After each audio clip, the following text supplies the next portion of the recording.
Shreveport City Councilwoman Stephanie Lynch is here. Good morning, Miss Stephanie. How are you today? Good morning.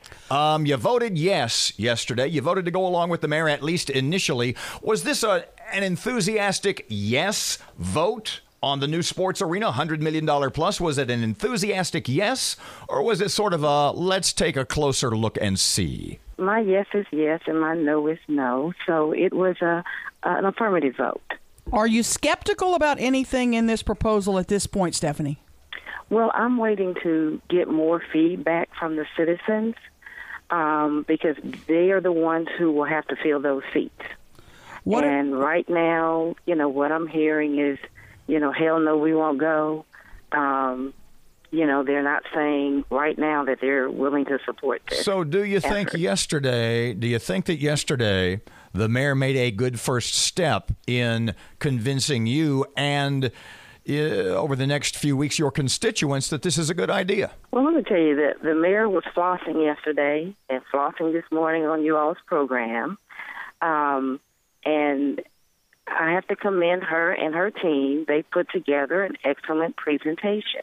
In fact, I got one email from not one of my constituents, but from someone that said, yesterday, the day before Monday, they were against it, but after seeing the presentation, they said they were for it. And so there's a possibility that some people's minds will be changed. But what I said to that person is, give it a week, let the aura of the presentation die down, because it's a very slick presentation, and the reality will begin to set in. Is there, in a week or so, is there the possibility that Stephanie Lynch will be telling people this is a good idea? I'm going to be listening. I'm not going to be telling anybody anything. I'm going to be listening first.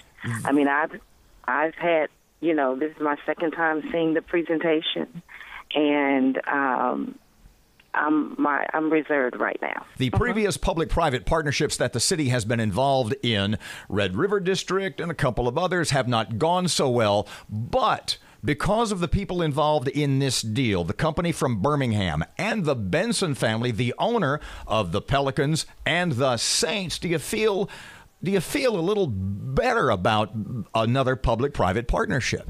With the problems and the issues that we have in the city of Shreveport, I don't think the Benson brand or the NBA brand is going to move people to buy tickets to go to the game. If I had to ask you on a scale of 1 to 10, 10 being this is going to be a great success, 1, this is going to be a dismal failure. If it goes through. Where are you on that scale now, Stephanie? I really can't say.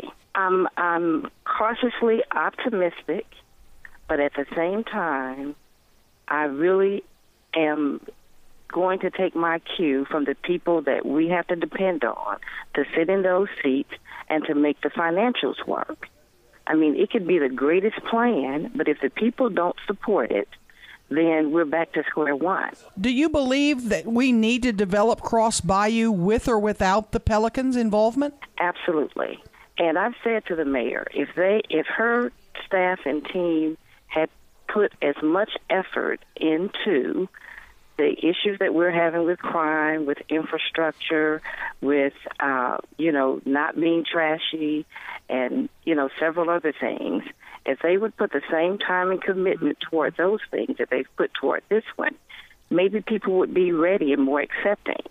But there's a big gulf there, and I think that's where a lot of the consternation is coming from and heartache is coming from about this proposal, because people don't feel like the basics have been covered. That sounds pretty critical of the mayor. You say you've told her that in person. How does she respond? I've told her that in person and in the open council meeting.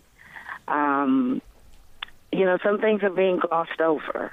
And I think that's some of the response that's coming, because what we're seeing on social media in response to the story yesterday, the initial story, is that people want the basic city services covered and covered efficiently and effectively before, we make such a giant leap. The mayor and Mr. Bradford, William Bradford, will make the case that by building this, by all these businesses being opened, et cetera, that the tax dollars, the revenue that will generate for the city will help to cover a lot of the problems you just mentioned, i.e. infrastructure, police departments, et cetera. What do you think? That's a pipe dream. Why do you say that? Because, I've been in elected office for 14 years now. I've seen a lot of presentations, heard a lot of proposals. They said the same thing about the Red River District. They said the same thing about the Convention Center. Said the same thing about the Hilton Hotel.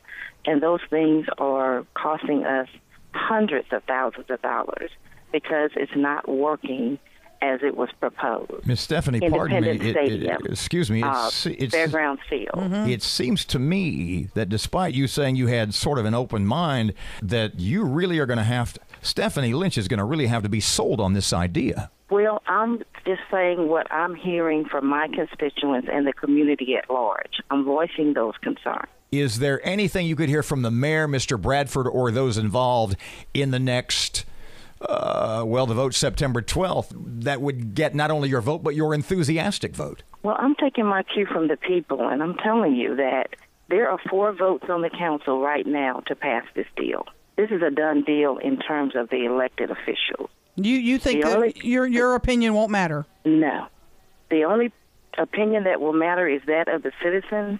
They can recall this effort, possibly, but it's not going to come from them, contacting us, the city council, because the votes are already there. Do you think any of the city council, any of your other city council men, do you think their votes are shaky, or are those all solid? No, there are 4 votes to support this. No matter as what. Of today. No matter Corbin, what. I think Corbin, Jenkins, Everson, and who's the 4th? There are 4 votes, possibly 5. And so if people are really saying that we're not going to support it, we're not going to buy tickets, we're not going to be in the seats, they need to let the NBA Pelican organization know that.